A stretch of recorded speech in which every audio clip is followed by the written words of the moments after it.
Alors, je vais enchaîner, parce qu'en effet, le temps nous est compté. Alors, je remercie Emmanuel et toute l'équipe de m'avoir donné la possibilité de réfléchir, en fait, un petit peu, sur des choses qui, en fait, touchent nos actions au quotidien. Et finalement, on ne se penche pas assez sur la réalité et l'impact que ça peut avoir.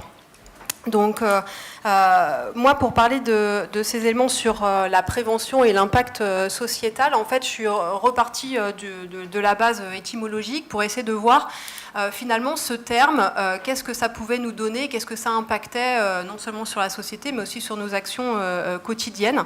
Et en fait, quand on prend les différents éléments, on ressort trois choses sur sa prévention. D'abord, c'est une modalité d'action. Il y a vraiment, dans le terme de prévention, une dynamique qui est imposée. Il y a aussi un aspect finalement de prévenir en avertissant et d'avoir un aspect un peu de précaution et une sorte de période qui finalement est entre deux états qui sont conditionnés, c'est-à-dire avant j'ai rien ou j'ai pas de risque ou mon risque en tout cas ne m'a pas été, j'ai pas été informé de ce risque, et puis finalement après une investigation X et Y, je suis dans un autre état qui me fait basculer éventuellement sur le risque d'être porteur, sur le fait de développer à un moment donné la maladie. Et puis, par rapport au terme de prévention, il y a aussi l'aspect d'être accusé d'eux. Et finalement, cet aspect de prévention, ça accuse aussi une condition pour un individu et ça fragilise en fait cet individu avec un risque, et on en a parlé et déterminé en fait ce risque. Et ce risque, il est d'abord plus ou moins évaluable et surtout, il est très soumis à différentes croyances et opinions, et on va en parler. Donc il y a vraiment ces trois aspects, l'action, la période et la condition avec la fragilité. En fait, sur cette action, finalement, il y a un aspect de l'être, être dans l'action, et un changement par rapport à être acteur. Donc dans cette prévention, les personnes ou même la société civile a l'impression qu'on est plus dans une action, qu'on va faire des choses. Avant, on était assez passif. Il y a tout un changement de terminologie qui est en train de s'opérer. On ne dit plus le terme de patient, mais on utilise le terme de participant. On a beaucoup de changements. Donc on parlait tout à l'heure du tournant de la prévention, mais c'est d'abord et avant tout une sorte de tournant sémantique à ce qu'on utilise au quotidien et qui essaye d'induire qu'on va plus être dans l'action, dans la possibilité de faire quelque chose pour lutter contre la pathologie ou lutter contre ce qui va potentiellement arriver. On voit arriver ça aussi en consultation, c'est-à-dire qu'on avait initialement des patients qui arrivaient à des stades avancés de la pathologie, puis à des stades plus précoces, et maintenant on voit arriver en consultation des gens qui ont juste regardé sur internet des possibilités de prévention. Éventuellement ils ont des antécédents familiaux, mais pas forcément des formes génétiques, juste un parent âgé, où ils sont plutôt dans une démarche de vieillissement en bonne santé, et ils viennent en consultation, et souvent les phrases c'est « je n'ai pas de trouble de mémoire, mais j'aimerais voir tout ce qu'il est possible de faire en recherche pour éviter ça ». Et donc, ils sont dans une démarche d'information, de prendre l'information, alors certains uniquement sur Internet, etc., et puis d'autres font le pas d'aller jusqu'à ce qu'ils considèrent comme des plus spécialisés pour avoir cette information. Donc, il y a vraiment une notion, une modification dans cette action qui englobe tout l'aspect comportemental au niveau individuel et au niveau de la société. On n'utilise non plus, de moins en moins, le terme d'avoir une maladie d'Alzheimer, mais beaucoup plus être Alzheimer, être à risque de développer la maladie, être dans un essai, voilà. Donc il y a beaucoup plus aussi dans cette action une intégration de l'individu entier dans ce processus. Et puis, être dans l'action, pour nous, ce qu'on a l'impression en consultation, c'est qu'ils se sentent aussi beaucoup plus libres de décider. On les voit, ils sont à des stades très précoces de la pathologie, ils sont pleinement conscients des difficultés. Quand c'est des formes génétiques, ils savent aussi ce qui va arriver. Donc ils veulent être libres de décider ou pas, en tout cas d'être informés de ce qu'il est possible de faire et de le faire suffisamment tôt avant qu'il ne soit trop tard. Et ils sont tout à fait conscients de l'aspect chronique de la pathologie et de ce timing qui est en train de leur être imposé ou proposé ou par la société ou par la pathologie. En fait, ces éléments aussi d'être dans l'action, finalement, si on essaye de les anticiper et d'être jusque boutiste jusque ça, c'est aussi est-ce qu'on ira jusqu'à des éléments de dépistage. Et souvent, il y a, quand on discute, des fois, certains parlent de dépistage de troubles, alors que, comme le disait très bien Florence tout à l'heure, on va chercher, nous, en consultation, personne dans la rue. Pour l'instant, on n'est pas sur du dépistage. Les gens viennent et on leur fait ou non un diagnostic en fonction de ce qu'on estime et de ce qu'on a discuté avec eux et de ce qu'on estime, de ce qu'ils sont en capacité de vouloir, d'entendre, etc. etc. Mais pourtant, certains considèrent qu'on est sur cette voie du dépistage et que presque ce dépistage pourrait même être imposé, au sens, enfin peut-être avec des guillemets, par rapport à la mise en place d'actions de prévention, éventuellement une prévention pour tous, au même titre que le cancer colorectal, à telle période, on vous propose de faire tel et tel dépistage. Il y a des fois, on l'a entendu tout à l'heure aussi, finalement, ça peut être un dépistage presque inconscient. C'est-à-dire, vous allez sur une application pour tester votre mémoire, et puis finalement, on vous détecte potentiellement un risque, alors qu'initialement, c'était plus du jeu et de la stimulation. Il y avait un aspect ludique, mais vous n'étiez pas spécifiquement conscient que vous étiez en train de vous faire screener pour des tests de mémoire.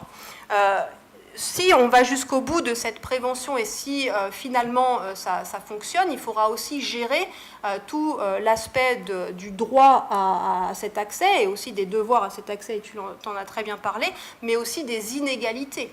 Et même sur de la prévention toute simple de santé, manger 10 fruits, 10 légumes, faire de l'activité physique, etc., avoir des groupes de stimulation, des ateliers mémoire, il y a une inégalité territoriale actuellement, une inégalité de l'offre de ces éléments. Donc même sur des choses qui sont relativement simples en termes de prévention du vieillissement de base, sans parler éventuellement de l'Alzheimer, il y a un accès à ces inégalités. Il y a justement des inégalités à la possibilité de mettre en place tous ces programmes. Quand on élargit aussi, il y a tout un impact social sur la pollution, sur les pesticides, sur être habité proche d'une voie rapide, etc. Tout ça, ça paraît être des facteurs de risque de développer des troubles cognitifs. Donc jusqu'où on va pour protéger en fait l'ensemble de la population, et il faudra, si on met en place tous ces éléments de prévention à une large échelle, aussi bien vérifier, enfin en tout cas gérer ces inégalités. Quand on dit être dans l'action, les acteurs vont aussi changer, et c'est ce qu'on est en train de vivre, et c'est déjà là, en fait il n'y a pas besoin de spécifiquement l'anticiper. Les patients experts sont déjà là, l'impact des associations est tout à fait majeur. Je pense que par contre, il faudra qu'elles s'adaptent aussi, puisque nous, l'impression qu'on a des nouveaux patients qui arrivent à des stades très précoces, c'est que les associations, comme elles sont formatées, ne sont plus adaptées à ce qu'ils veulent. Ils sont dans une démarche beaucoup plus indépendante, ils sont jeunes, ils ont accès à toute l'information, ils veulent des choses dans la dynamique, ils ne veulent pas non plus être enfermés au sein d'une association qui va, entre guillemets, aussi leur imposer de faire telle et telle chose. Donc il y a vraiment une mutation aussi au sein des associations, et puis si on considérait qu'elles avaient une certaine expertise, qui était l'expertise du patient, des aidants atteints par la maladie, quel est leur niveau d'expertise en termes de prévention des troubles cognitifs, voire en termes de bien vieillir, etc. Donc c'est des choses, ou même, on le disait tout à l'heure, en termes de génétique. Quel message génétique porter sur des choses qui sont relativement complexes. Donc il va y avoir des modifications dans ce sens. Et puis, on l'a dit tout à l'heure, il y a aussi les participants qui vont choisir eux-mêmes leurs recherches. Donc il y a un moment donné, on donnait aux associations les possibilités des essais thérapeutiques qu'on avait, et puis on leur disait vous pouvez en parler à vos adhérents, entre guillemets. Là, c'est les adhérents ou les non-adhérents qui vont eux-mêmes dire moi je veux choisir ça, j'ai vu qu'il y avait tel protocole où je peux être inclus, dans quelle ville, etc., etc. Et les gens sont prêts tout à fait à être complètement mobiles aussi pour avoir accès à ces éléments. Il y aura aussi des changements en termes des acteurs, des détenteurs de la connaissance. On parlait tout à l'heure des vieux mandarins, etc. Là, si on est sur un champ de la prévention plus large que sur l'aspect amyloïde, mais c'est ce qu'on est en train de voir arriver, sur les essais de prévention plus de nutrition et autres, on nous vend un aspect qui est très prévention des troubles cognitifs, potentiellement sujets à risque parce que fragiles, parce qu'ils ont une plainte, etc. etc. Donc on est en train aussi d'englober dans la prévention pas que des éléments vraiment très ciblés de disease modifier, mais sur des éléments de bien vieillir, etc.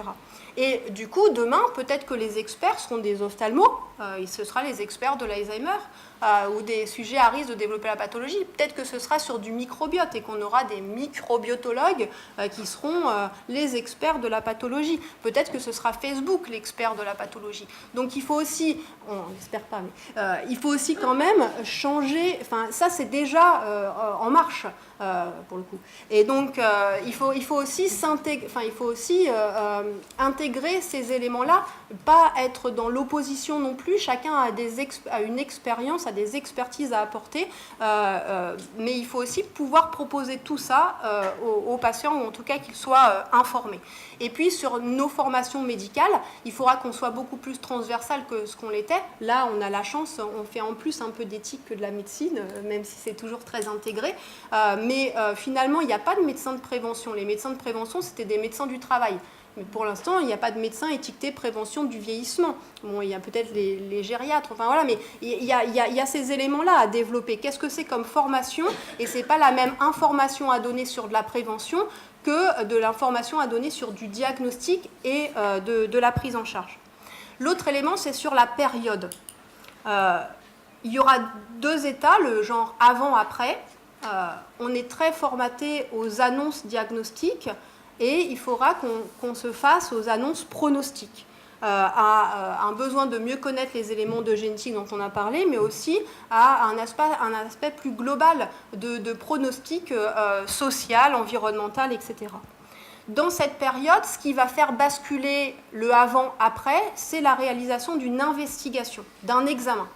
Et cette investigation, elle peut être simplement le PET amyloïde, un examen génétique, une ponction lombaire, mais ça peut aussi tout à fait être des arbres décisionnels qui sont générés par des facteurs de risque avec différentes applications ou de l'intelligence artificielle, qui va vous permettre, avec quelques petits mots-clés, de pouvoir vous dire vous allez basculer ou non dans tel élément. Ce ne sera pas le même type d'examen non plus ou d'investigation qui pourront être faits si on parle sur du recrutement par rapport à des larges échelles en population générale, ou si on est sur du plus petit type de recrutement. Et puis il faudra gérer, après cette investigation, qui va gérer l'annonce justement pronostique. Vous pouvez par internet recevoir un écouvillonnage d'ApoE4, mais comment vous allez après, qui va vous annoncer qu'est-ce qu'on peut faire derrière. Donc il faudra en tout cas être en capacité de définir cette investigation et de définir qu'est-ce que ça va induire comme risque. On l'a déjà évoqué, c'était l'aspect d'anticiper la durée. Ça va être des essais, mais même les essais de prévention sur la nutrition, c'est très long.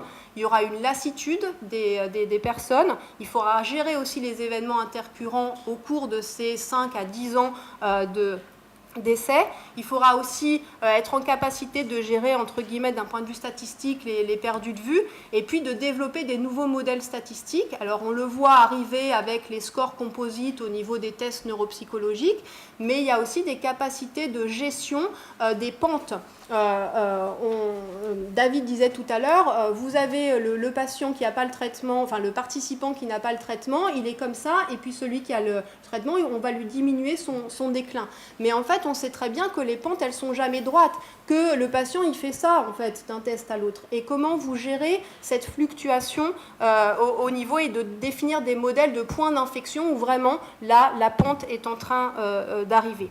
Et puis, au niveau des biomarqueurs, ce qui est un peu plus mon domaine, il y a eu un changement net entre l'acceptation qu'on avait des marqueurs diagnostiques qui étaient suffisants et un shift sur les marqueurs pronostiques. Et pour l'instant, on n'est pas encore aussi performant pour définir quand le patient, quand il a des lésions, va vraiment développer cliniquement la pathologie, et c'est tout un aspect. Et puis sur la condition, moi je voudrais revenir sur l'aspect de fragilité parce que c'est souvent très en lien avec la prévention. on définit en fait un état de risque et une sorte de fragilité du patient. Et c'était comme le concept du MCI à l'époque, c'est-à-dire c'est un état intermédiaire, une fragilité qui peut être réversible, et finalement ça sécurise un petit peu le participant et certainement un peu aussi le milieu médical, cette fragilité.